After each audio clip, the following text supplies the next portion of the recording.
क्या आपको लगता है कि इंग्लिश बोलना आपके बस की बात नहीं है?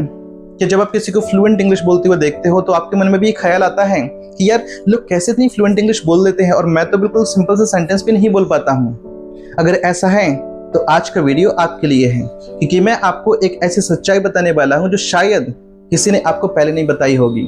और वो सच्चाई यह है कि English is not a subject, English is not a talent, English is a skill. और किसी भी स्किल की तरह इंग्लिश को भी सीखा जा सकता है और किसी भी एज पर। आज दुनिया में करोड़ों लोग इंग्लिश बोलते हैं जिनकी मदर टंग इंग्लिश नहीं है। They were not born speaking English, they learned it, and if they can learn it, you can learn it too। लेकिन सबसे बड़ा क्वेश्चन ये होता है कि शुरुआत कहाँ से करें? क्या हम शुरुआत ग्रामर से करें, या फिर वोकैबुलरी से करें, या फिर स्पीकिंग से करें, या फिर लिसनिंग से करें? जो जर्नी है ना, अगर वो एक ऑर्डर में नहीं रहेगी तो आपको सारा लग जाएगा और आपको इंग्लिश की फ्लुएंसी बिल्कुल भी नहीं आ पाएगी। इसलिए मैं आज आपको जो प्रैक्टिकल रोड मैप देने वाला हूँ, जिसे फॉलो करके कोई भी इंसान जीरो से स्पोकन इंग्लिश सीख सकता है। तो स्टार्ट करते हैं इसको। सबसे पहला स्टेप है वोकैबुलरी बिल्डिंग थ्रू रीडिंग। देखिए, अगर आपके पास में वर्ड्स नहीं है तो आप बोलोगे क्या? And words are the raw material of communication. इसलिए वोकैबुलरी को बिल्ड करना आपकी सबसे पहली प्रायोरिटी होनी चाहिए। लेकिन यहाँ लोग एक बड़ी गलती करते हैं। और वो गलती क्या करते हैं? वे डिक्शनरी को लेकर बैठ जाते हैं और उसको खोलकर 50 वर्ड्स रोज याद करते हैं और कुछ दिन में उनको भूल जाते हैं। So instead of memorising words, learn words through reading, क्योंकि इसमें आपको कॉन्टेक्स्ट पता चलता है कि कौन सा वर्ड कैसे और कहाँ पर यूज होता है। आप रोज 15 to 20 मिनट्स इंग्लिश पढ़िए। आप छोटी कहानियां पढ़ सकते हैं, इंग्लिश के आर्टिकल्स आप पढ़ सकते हैं, सिंपल ब्लॉग्स वगैरह भी पढ़ सकते हैं जो कि काफ़ी सारे अवेलेबल हैं, राइट। आप चिल्ड्रंस स्टोरी बुक्स भी पढ़ सकते हैं। जब भी कोई नया वर्ड आपको मिलता है उसको नोट कर लीजिए, और आपको केवल उसको नोट ही नहीं करना है, और नोट करके आपको ना उसका केवल डेफिनेशन नहीं लिखनी है, आप उसका एक एग्जाम्पल सेंटेंस लिखो, क्योंकि एग्जाम्पल सेंटेंस से आपको पता चलता है कि वर्ड्स को यूज कैसे किया जाता है। मान लीजिए आपने एक वर्ड सीखा अपॉर्चुनिटी, तो केवल आप उसमें मौका या अवसर या फिर एन अपॉर्चुनिटी लिख मत छोड़ दीजिए, आप उसमें लिखिए I got a great opportunity. This opportunity can change my entire life. जब वो वर्ड्स का सेंटेंसेस में यूज करना सीख जाते हो तो वो दिमाग में काफी लंबे समय तक बने रहते हैं। इसलिए आपको ये बिल्कुल याद रखना है, words give you the power to express your thoughts. The more words you know, the more clearly you can communicate. अब आते हैं कि दूसरा स्टेप क्या है। अब दूसरे स्टेप में आपको करना क्या है? You have to learn practical spoken structures. यह वह चीज है जो अधिकतर या फिर ज्यादातर जो इंग्लिश लर्नर्स है ना, उनको कोई सिखाता ही नहीं है। आपने देखा होगा कि कुछ लोग ना बहुत ही कम वोकैबुलरी इनके पास में होती है, वो फिर भी ना बहुत जबरदस्त इंग्लिश बोलते हैं। ऐसा कैसे होता है? Because they know the sentence structures, they know the sentence patterns. उन्हें पता होता है कि सेंटेंस को कैसे फ्रेम किया जाए। फॉर एग्जाम्पल हम देख लेते हैं, जैसे there are few patterns, right. I want to, I need to, I have to, I am going to, I like to. अब ये जो सारे स्ट्रक्चर्स हैं, सारे पैटर्न्स हैं, अब केवल आप एक ना आई वांट टू स्ट्रक्चर को ही आप देख लीजिए। इसमें आपको सेंटेंस बनाना है, I want to learn English, I want to improve myself, I want to start a business, I want to travel the world. केवल एक स्ट्रक्चर से आप हजारों सेंटेंसेस को बना सकते हो। फ्लुएंट स्पीकर्स जो होते हैं ना, fluent speakers do not think word by word, they think in patterns. इसलिए जो प्रैक्टिकल स्पोकन स्ट्रक्चर्स है ना, उनको शुरू करो आप सीखना। अगर आप जितने ज्यादा आपके पास में पैटर्न्स होंगे, उतना ही आप जल्दी स्पीकिंग को इंप्रूव कर पाओगे। अब तीसरा स्टेप क्या होता है? अब तीसरा स्टेप है you have to learn to train your ears through listening.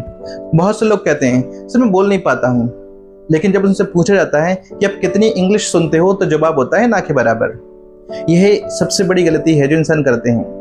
You can not speak what you have never heard. अगर आपको इंग्लिश बोलनी है तो उसको पहले आपको सुनना पड़ेगा। रोज इंग्लिश पॉडकास्ट सुन सकते हो, इंग्लिश के कॉन्वर्सेशंस को आप सुन सकते हो, इंग्लिश के इंटरव्यूज वगैरह को आप सुन सकते हो। यूट्यूब पर काफ़ी सारे चैनल्स अवेलेबल हैं, you can go there, you can follow them, you can learn every single day. लेकिन शुरुआत में आपको केवल 20-30% ही समझ में आएगी। So that is good, okay, that is perfectly fine, that is perfectly normal, there is nothing wrong with that, right. अगर आप एक बेबी को लेते हैं एग्जाम्पल के लिए, तो वो स्टार्टिंग में जो अपनी मदर टंग को सीख रहा होता है, वो तो सबसे पहले सुनता है, फिर समझता है, फिर उसके बाद में बोलना शुरू करता है। The ears learn before the mouth speaks। इसलिए लिसनिंग को कभी भी इग्नोर मत करो। फिर आपका दिमाग इंग्लिश के जो साउंड्स वगैरह हैं उनको पहचानना शुरू कर देगा, इंग्लिश का जो प्रोनाउंसिएशन है उसको समझना शुरू कर देगा, और सेंटेंस का जो फ्लो है वो भी उसको समझ में आने लगेगा, और फिर स्पीकिंग अपने आप आसान होने लगेगी। अब देखते हैं हम चौथा जो स्टेप है वो क्या है। Start speaking immediately. ये वो स्टेप है जिससे सबसे ज्यादा लोग डरते हैं। वे कहते हैं पहले ग्रामर तो पूरी सीख लूं, पहले वोकैबुलरी बढ़ा लूं, पहले कॉन्फिडेंस तो आ जाए मेरे अंदर, तभी तो इंग्लिश बोल पाऊंगा। लेकिन मैं आपको एक सच्चाई बताना चाहता हूँ confidence does not come before speaking, confidence comes from speaking. तो आप बोलना शुरू करो, कॉन्फिडेंस अपने आप आ जाएगा। अगर आप बोलोगे नहीं तो आपका जो माउथ है उसको ट्रेनिंग कैसे मिलेगी? And speaking is a physical skill. आपकी टंग, आपके लिप्स, आपका जो माउथ है और आपके ये सभी ना स्पीच ऑर्गन्स हैं। Just like muscles grow through exercise, speaking improves through speaking. Mirror के सामने बोल लीजिए, खुद से बात कर लीजिए। आपके खुद के दिन है उसको आप डिस्क्राइब कर लीजिए इंग्लिश में। आपके मोबाइल में वॉइस रिकॉर्डिंग खोलिए, उसमें रिकॉर्ड कर लीजिए अपनी वॉइस को। Speak even if you make mistakes, speak even if you feel embarrassed, speak even if your English is broken, because broken English is better than silent English।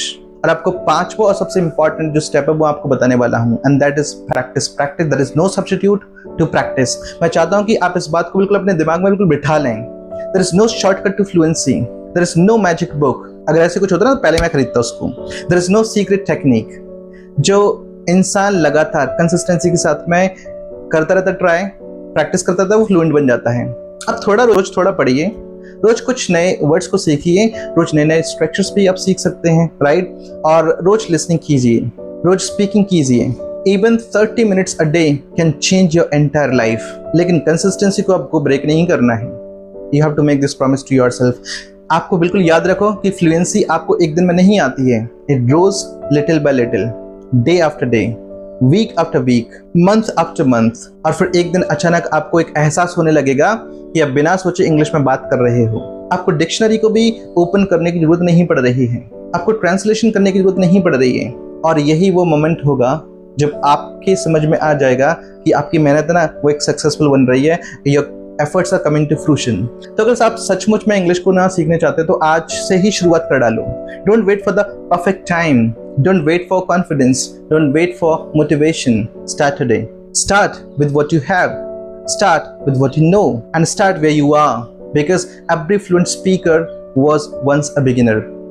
और याद रखिए, the person who practices every day will always defeat the person who only collects information. अगर आपको यह video पसंद आया हो तो इसे आप लाइक कीजिए, मेरे चैनल को सब्सक्राइब कीजिए और कमेंट में लिखिए I'm starting my English journey today। और मैं आपसे फिर नेक्स्ट वीडियो में मिलता हूँ। Until then, keep learning, keep practicing and keep speaking English।